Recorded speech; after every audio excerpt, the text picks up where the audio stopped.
Hello, everyone. Welcome to the second panel session one.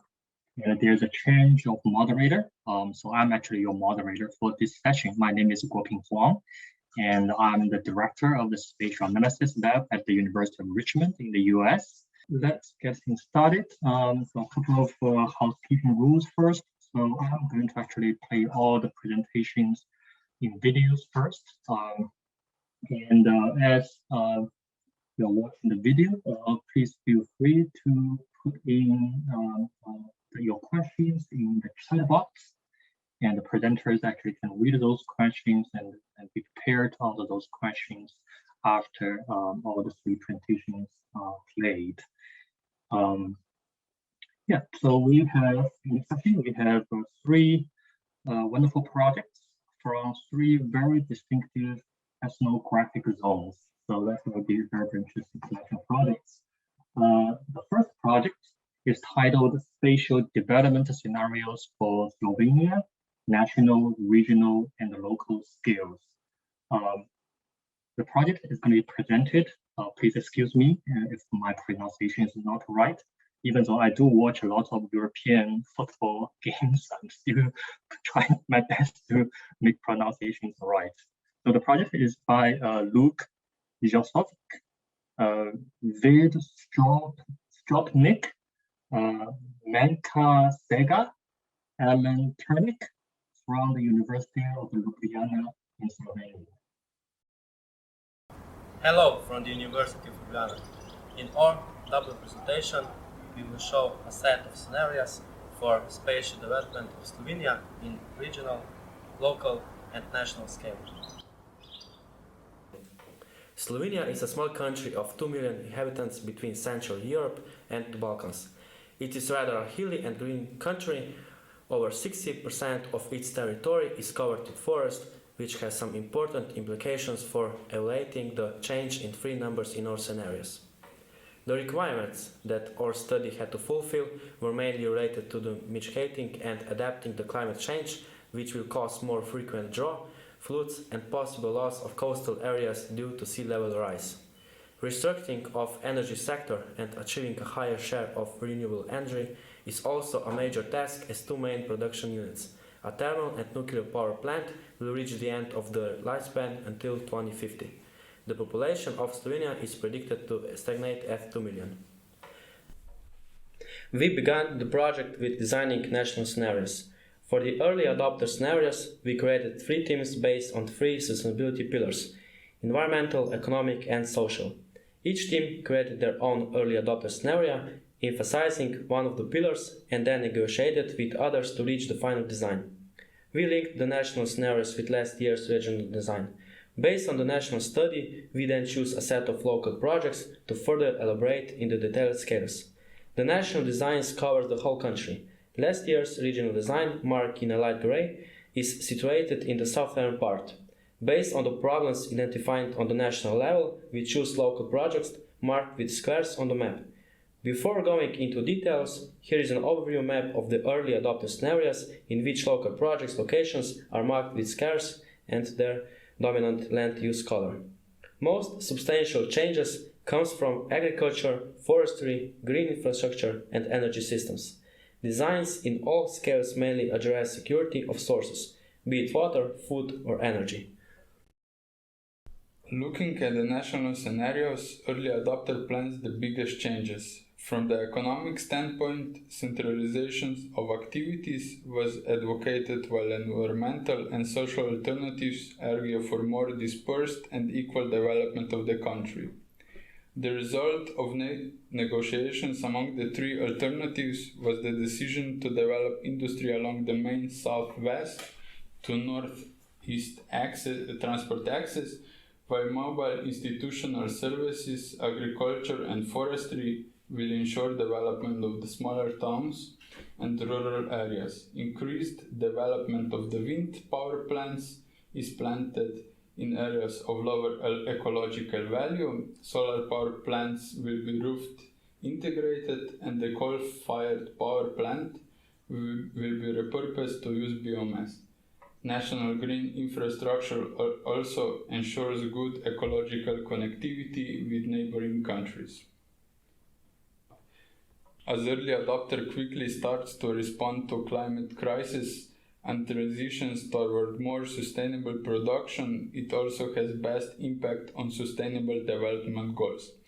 By introducing sustainable technologies and ensuring equal development, which considers the Slovenian dispersed settlement pattern, it is beneficial to environmental, social, and economical goals.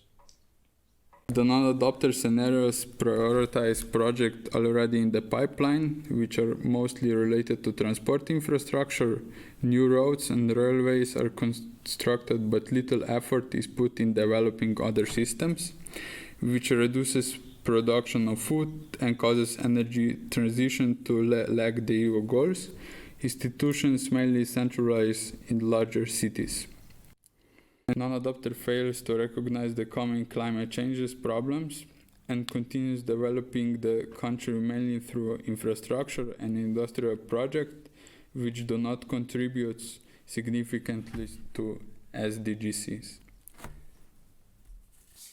The late adopter scenario starts down the non-adopter path but breaks this cycle by adopting intense industry-like farming with glass houses.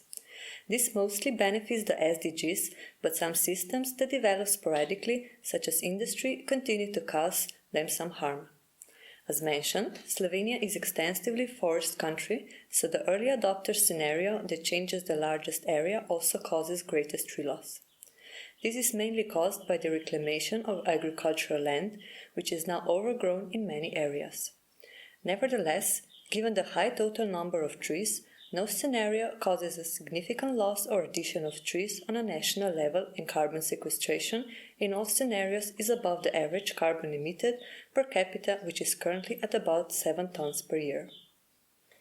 We will now briefly describe the regional design from last year, but you can find a more detailed presentation on the IGC website from last conference.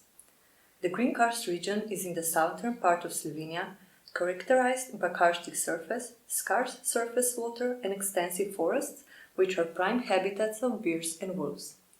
The population is predicted to slightly grow, and there is a need for better infrastructural connections. The regional designs mostly depend on policies to manage the development of the region. The changing climate will improve conditions for agricultural production in this area, and the early adopter uses this to increase food production in the region by intensifying production and introducing glass houses, tightly following national scenario goals, which also found this area to have high future potential for food production. Most of other development is concentrated around existing settlements. This scenario also leverages a new national railway to develop industry along it, while ensuring ecological connectivity with green over and underpasses. The national renewable energy goals are followed by constructing a wind power plant to utilize favorable wind conditions and distributed heating systems. Late adopter follows a similar path, but due to late start does not realize all the above. The non-adopter does not plan any new infrastructural connections, and the development is mostly centralized in the biggest city. Evaluating regional designs with number of trees gives similar picture as national scenarios. All tree scenarios propose little land use change, but mostly depend on different management strategies for existing land uses. Due to large total number of trees, none of the scenarios cause a noticeable loss or addition of trees. This brings us to the local scale. These projects mainly focus on one of the IGC systems that were defined as the main land use in the national early adopter scenario. Through the local projects, we could test how our national goals and decisions can be realized in a local scale. They mainly deal with two types of sites. Some areas cover vibrant bordering areas between two major neighboring systems, such as residential and water or residential and agriculture, while others reclaim functionally or ecologically degraded areas. The topics we dealt with were green infrastructure as anti-flood measure on the Slovenian coast, redevelopment of industry in former industrial zone, revitalization of water bodies, the future of ecological agriculture, agriculture and geothermal energy-based agriculture. We will focus on the development scenarios of coal mining valley around Shostan thermal power plant, as energy infrastructure was one of the main topics in the national scenarios. Although the main unit of this power plant is almost new, it will most likely close until 2050 due to rising prices of carbon dioxide coupons and environmental concerns. This will also require closing the adjacent mine, so Slovenia is currently in the process of adapting a strategy of when and how to close the mine and the power plant. Our design shows scenarios of how the area could undertake a transition into sustainable use of biomass, or what could happen if no strategy is adopted. The requirements of increasing share of renewable energy sources and achieving energy self-sufficiency, which were analyzed in the national scenario, made it clear that it would be difficult to replace this plant with other sources, as it provides 1/3 of the country's electricity. Early adopter scenario proposes restructuring of the coal power plant into a biomass power plant. Agricultural land in the valley will be used for biomass plantations. By reducing fossil fuel use, this scenario contributes to national goals and SDGs as it improves citizens' well-being, the state of land and water resources, and provides new job opportunities. Because of continued operation of the plant, energy self-sufficiency of Slovenia rises to 80%, while the share of renewable energy also increases. The late adopter follows the intentions of the early adopter but begins to implement them later. The main difference from the early adopter scenario is that the thermal power plant still operates partly on coal, causing pollution. Slovenia is only 45% self-sufficient in terms of energy production, and the share of renewable energy is lower. The non-adopter scenario does not adopt a closure strategy. After the closure, the area of the mine and thermal power plant is taken by the industry, and Slovenia becomes highly dependent on energy imports. Social situation degrades as there is sudden lack of employment. Early adopter significantly adds the total number of trees by establishing biomass plantations. The power plant is upgraded with carbon sequestration technology, which captures the emissions and thus creates a carbon sink. Late adopter follows a similar path but starts the process later, while no significant changes are introduced in non-adopter. When upscaling the calculations to national level, we considered how much biomass plantation we would need to power the biomass power plant to not skew the result. Adopting the land use change logic used in the local projects, we can again see that no significant change is made on the national level regarding tree numbers. The national scenarios made it clear that achieving high energy self-sufficiency and high share of renewable energy will be difficult without a large production unit such as current thermal power plant.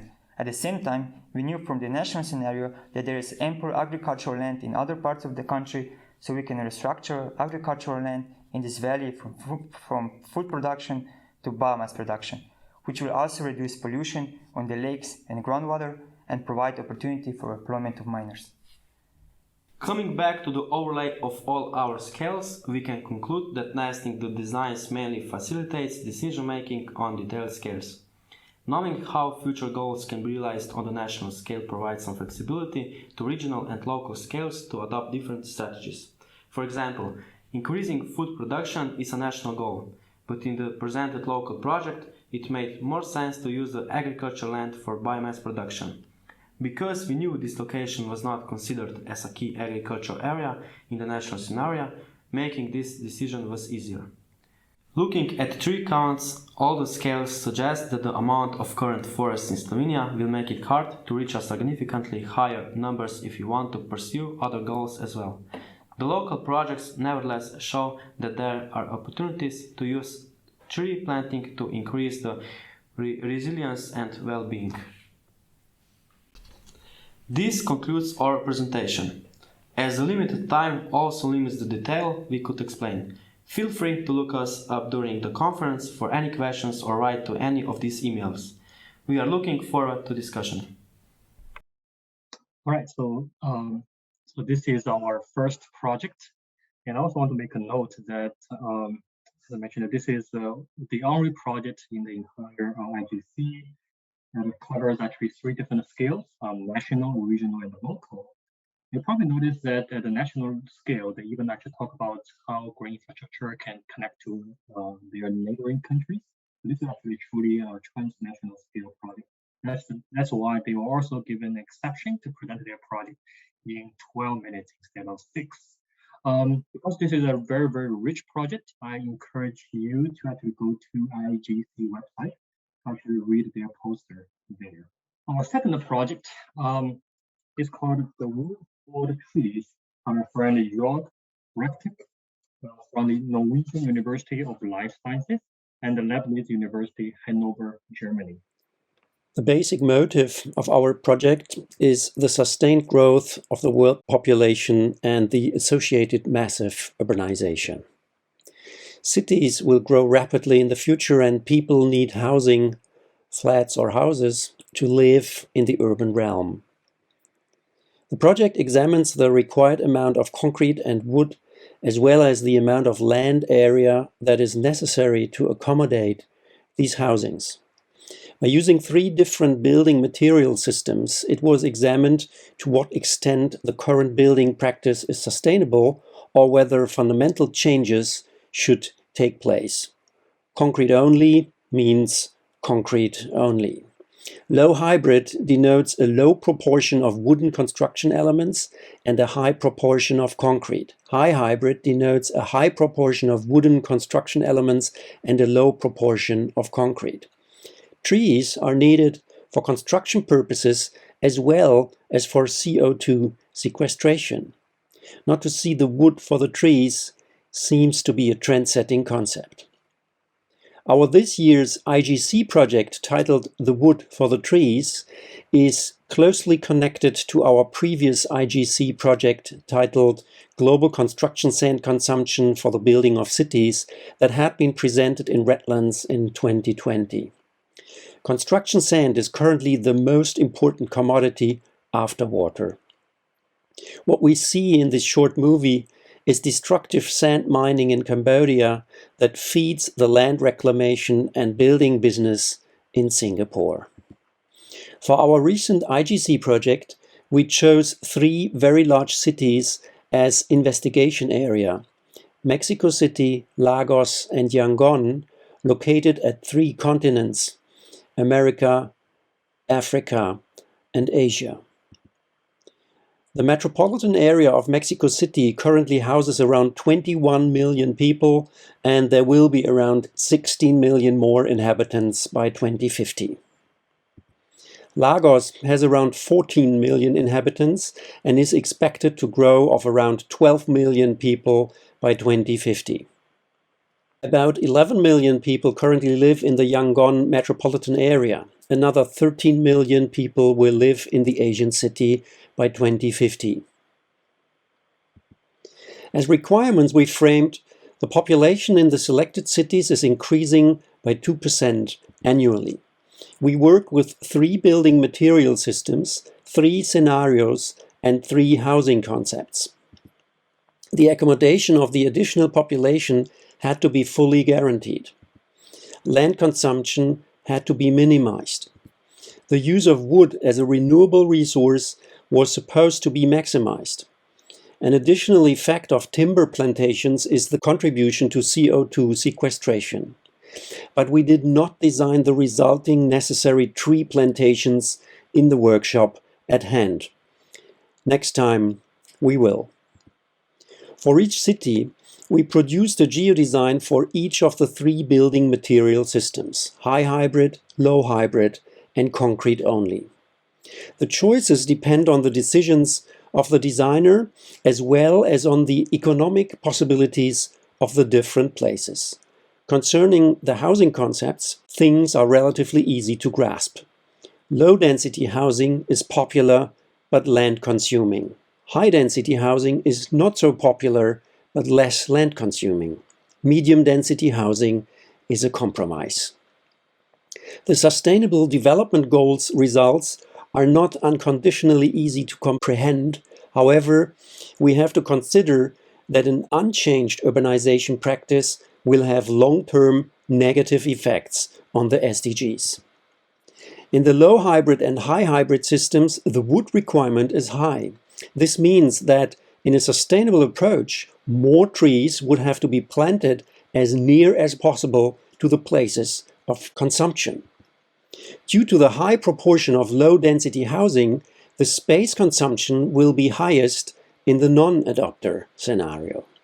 Evident is the considerable inequality in the consumption of sand and wood for low and high-density housing. It is important to minimize global sand consumption because it is a largely finite resource, and its extraction has often catastrophic consequences. Take this example from Namibia. It doesn't look like a sustainable concept, does it? Wood as a renewable resource should be used more for building. In another project at Leibniz University Hanover, our students were able to demonstrate how difficult that is. Around 12 million cubic meters of illegal timber are imported from the tropics to Europe each year. To grow 12 million cubic meters of timber in Europe, 365 million hectares of land would be needed. 50% of this land are forest yet in Europe, while the other 50% are agricultural land. But nobody is willing to convert agricultural land into forest, not only in Europe. This is where we stand currently. Thank you for your attention. So this is our second project, and we'll note here that both the previous two projects are continuation from last year's project. So it's great that they are able to actually include more topics in their research under the IGC framework. So the third project is called Trees for Macapá Metropolitan Region.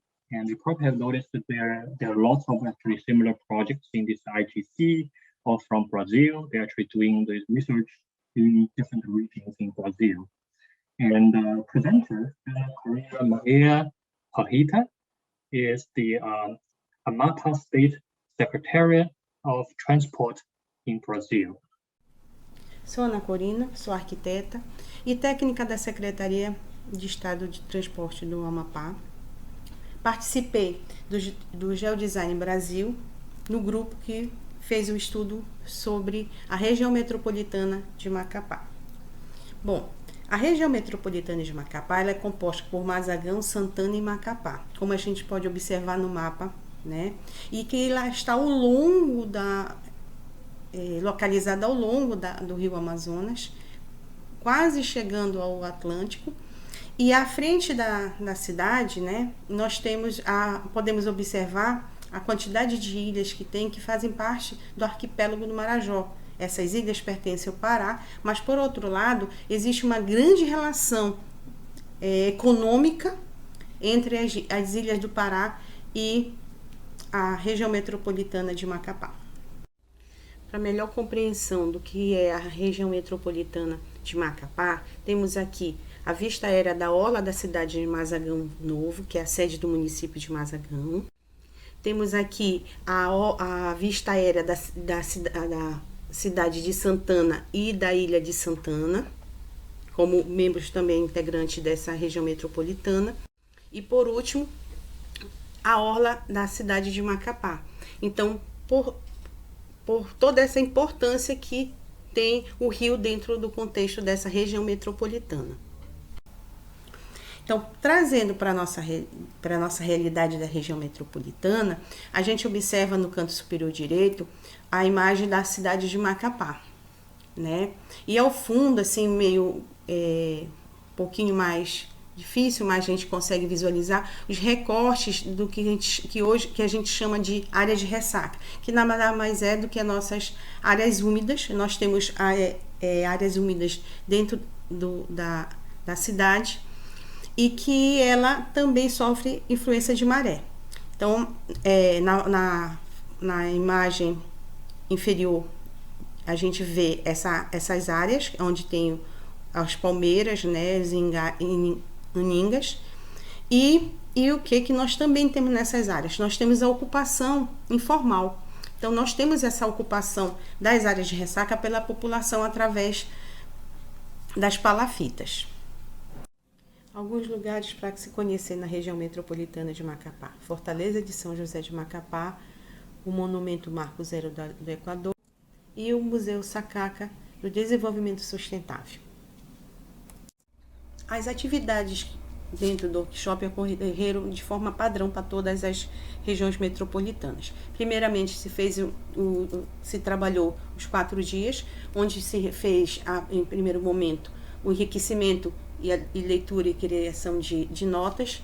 O segundo, o terceiro e o quarto dia estavam relacionados à construção de ideias, e essas construções de ideias sem inovação, com pouca inovação e com muita inovação, trabalhadas sobre o sistema geodésico, né, os itens de água, agricultura, crédito de carbono.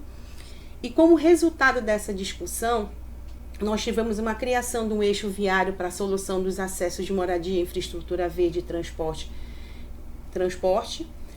A questão do saneamento em relação à proteção das áreas de ressaca, que são áreas sujeitas à inundação sazonais do rio, e também por ocupações de moradias urbanas. Em 2035, a gente teve uma questão destacando a questão da acessibilidade e conexão entre os municípios e a capital. E a proposta de 2050, a preocupação com o transporte, muito mais interessado também com o crédito de carbono. Os resultados das atividades e proposições que ocorreram ao longo do workshop nos permitiu pontuar cada atividade a partir dos Objetivos de Desenvolvimento Sustentável da ONU. E tivemos esse resultado aí. Dentro do fechamento das ideias que foram trabalhadas dentro do workshop, é importante observarmos que os participantes foram muito mais ativos nas análises críticas do que nas análises propositivas, e que o cenário atual foi trabalhado a partir do enriquecimento das leituras, e que os participantes registraram alertas destacando as potencialidades a serem exploradas e vulnerabilidades a serem corrigidas. E por último, é importante refletir que a lógica da utilização de 3 fases distintas, sem inovação, alguma inovação e várias inovações, definida pelo grupo do IGC, não foi bem acolhida pelo grupo, por considerar que algumas inovações estavam muito distantes da realidade local e por questões básicas da vida cotidiana deveriam ser resolvidas primeiro para poder se planejar como inovação. E para finalizar, apresento aqui os participantes do projeto e aproveito para agradecer a todos pela participação do workshop da região metropolitana de Macapá. Obrigada. All right, so that is the third project. Again, if you want to learn more about that project, please go to IGC website where you can see the poster in English. And this is also the only real project in our session. It's not based on any design studio or exercise in a university setting. That's why you can see lots of kind of real world feedback regarding the IGC approach methodology. I think it offers a lot of very interesting and important tools for us. All right, now I would like to open it to for everybody to join and have some discussion about these projects. And in the chat box, I already noticed some questions already. So by the way, you probably noticed the announcement is that we have Anna Corina is not going to be here, but Caroline Rocha is representing her here, so she can answer some questions.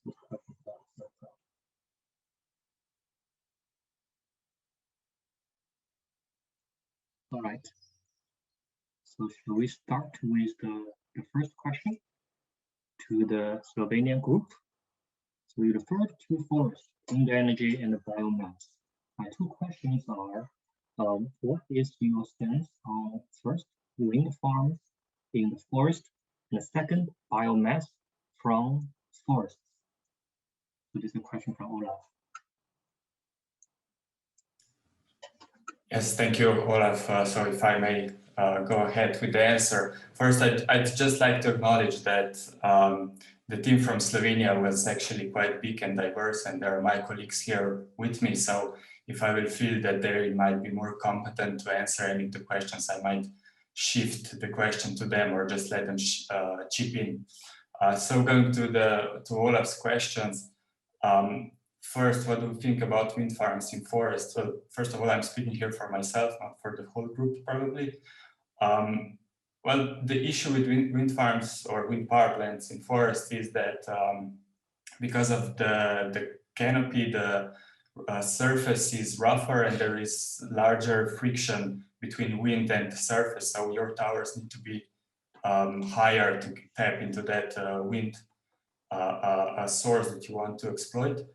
That, of course, makes them more visible. So I would probably say that it really depends more on what is around that forest, not on the forest itself.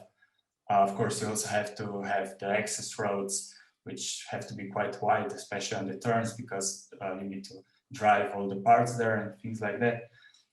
So I would argue that it's difficult to give a general question whether we support it or not, or something like that. It really depends on the situation.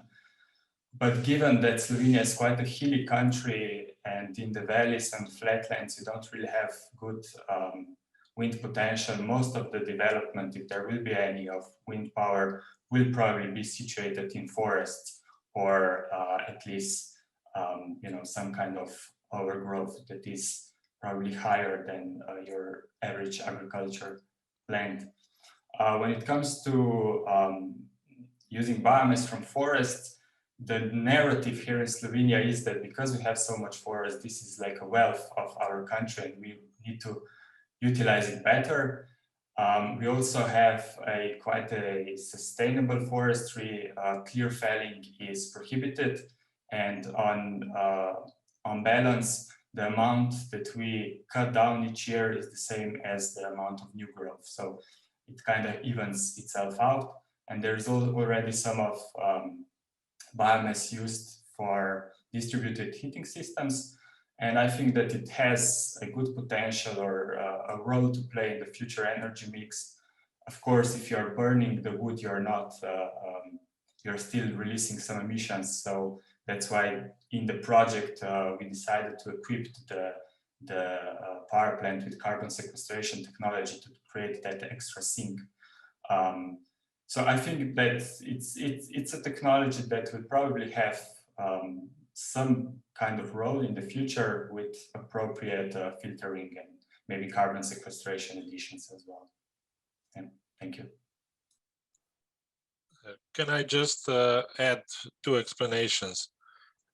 Our project was presented by 4 students who unfortunately are not with us today. I don't know, it looks like they forgot to register or something, but all the tutors are here. And we can, of course, answer questions. And I'll just give another explanation referring to biomass. The reason why one of the groups, we had 7 groups at the end this year, and they worked on very specific problem in a chosen selected space.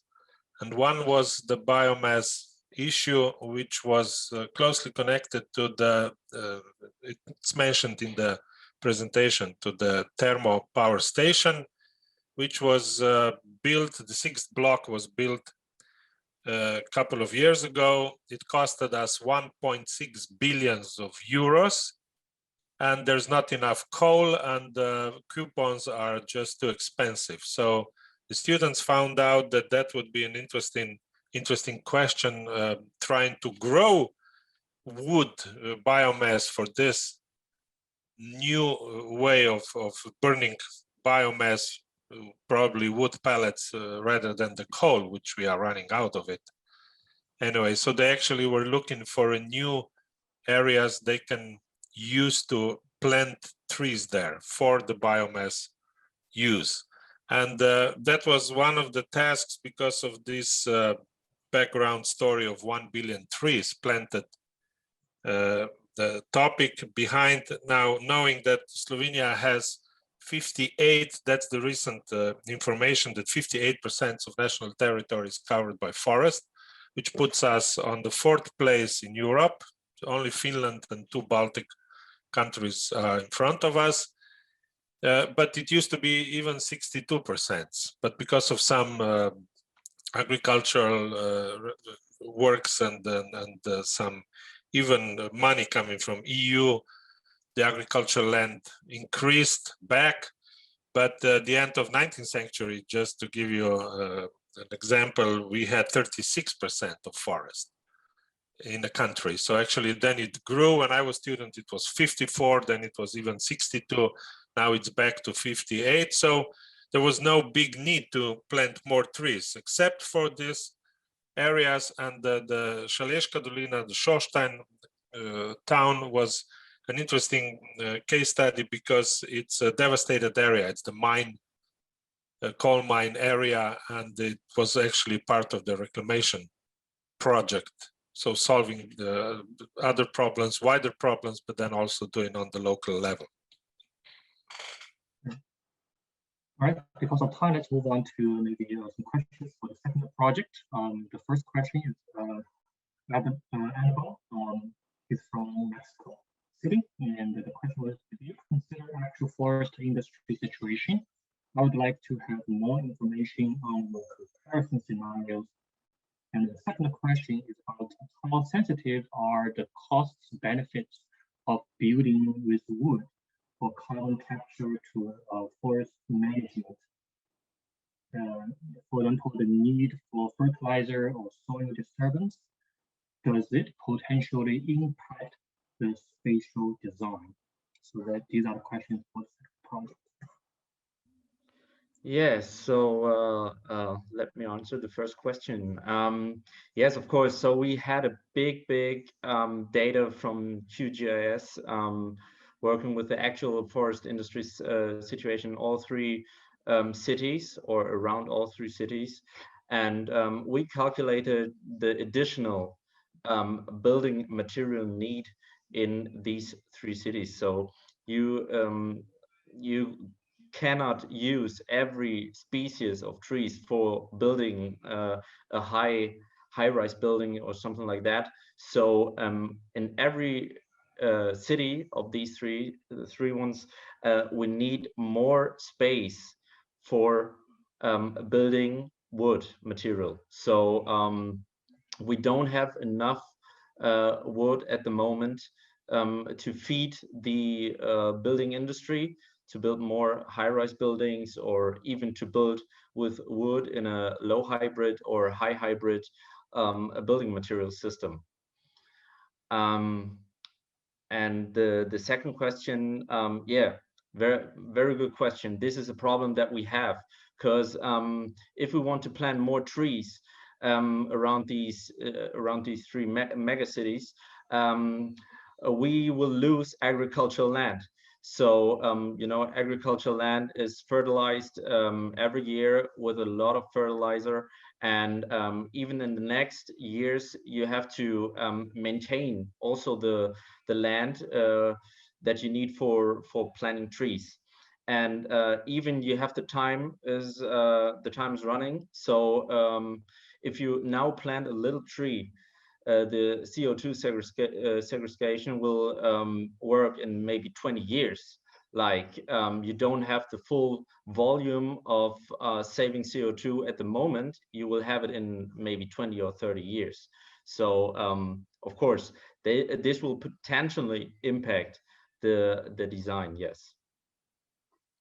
All right, we have about 2 minutes left, and then we have another question for the third project. Who were the participants in the workshop? Why were they so reluctant to think about innovations? Did they agree about any of them? I think, did they agree about Thank you. Hi, everyone. I apologize for Ana Corina because her husband is with the COVID, and so it's difficult to her to participate. But the work with Amapá was very interesting because of the participants. They were from secretaries of public administration, like transporters, environment, and some students participate too, but the majority was from this work that is very specific.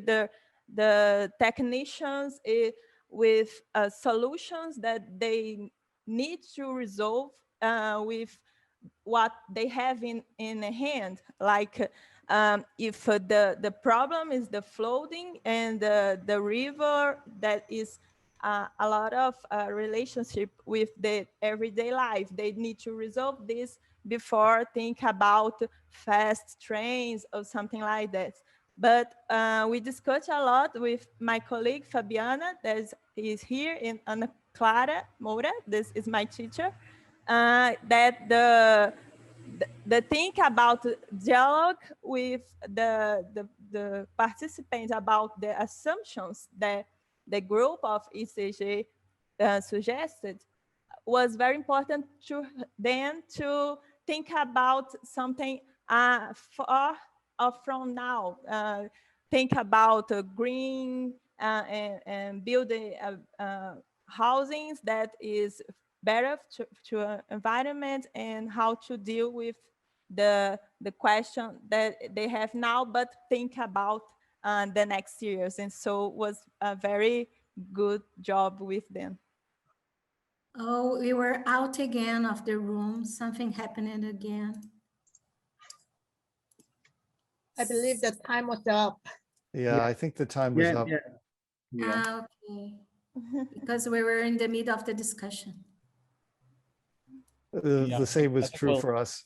I think we'll ask the organizers to maybe, push that cutoff time a little bit later and rely on the moderators to take people out of rooms. Yeah, that'd be great. I think.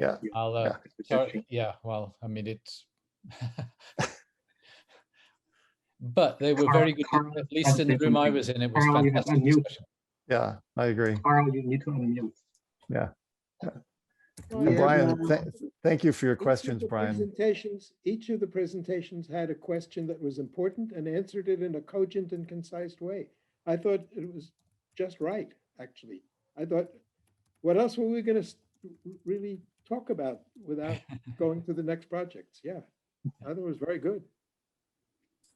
If you had a further questions, please email me, Donging, Brian. We try to actually connect you with the presenters. Yeah.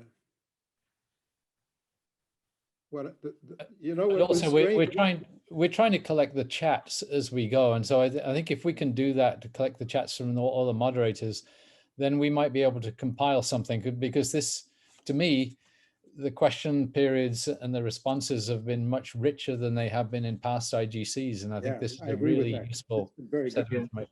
Yeah. Very good. I'm also wondering when the recording could be available to us, because we can actually review it and summarize, because I think they did taking notes, etc. So it would be great. I can review it tonight, maybe. If not, I don't want to passion on it because it's a lot of work. But it would be great if that's possible. They will be. It will take a little while, because what Esri are going to do for us is they're going to put sort of titles on the front and back and compile those for us. But as soon as they are ready, yeah, we'll be making all of the recordings available. Anna, one thing that this was the first of the Brazilian projects I've seen, and they used pins rather than diagrams. But Ana Clara wrote that the internet is so impossible that maybe taking a pin and locating it is substantially easier in low internet use than making a diagram, which has to have a lot of data associated with it. Yeah. I don't know why they use pins instead of diagrams. It takes less time, yes. It's generic in general, yes. It captures an idea, yes, but it doesn't make a spatial plan that you can read. You don't know how big things are. But it may how save I can space. explain it. We established pins for almost all the systems, but they could use lines or polygons. But we established pins because it's more generic. The areas are very big. And we just wanted to do the brainstorm of ideas, but they could use polygons or lines. The system is open to all of it. Actually, they could do a second project. They could do a second project based on the first one. Clear. It's very clear. Did you think the pins were better than diagrams, Ana Clara? You've done In both. this case, yes, because when people draw polygons, they must be more precise in area decision. Yeah, sure. And when they put pin, it's just an idea. I want this here around this place, right, as an idea, and then we'll develop it later. Clear. Yeah. It's like putting a stake in the ground. I once was threatened in a meeting, it was in California, by somebody who came to me who was larger than me, but older than me, and I was prepared to fight him. And he almost physically came right next to me with his hand clenched. He said, "How dare you put one of your damn diagrams on my property?" Yeah. That's a good point. That's where a pin is a very, very good solution. Pin is a very good answer. Yeah. Yes, tomorrow I'll explain more about this, but we used the polygons to carbon credit calculation. Yeah. So to do the carbon credit calculation, they were obliged to use polygons. But to the other systems, we asked them to use the pins, but they could use also polygons and lines.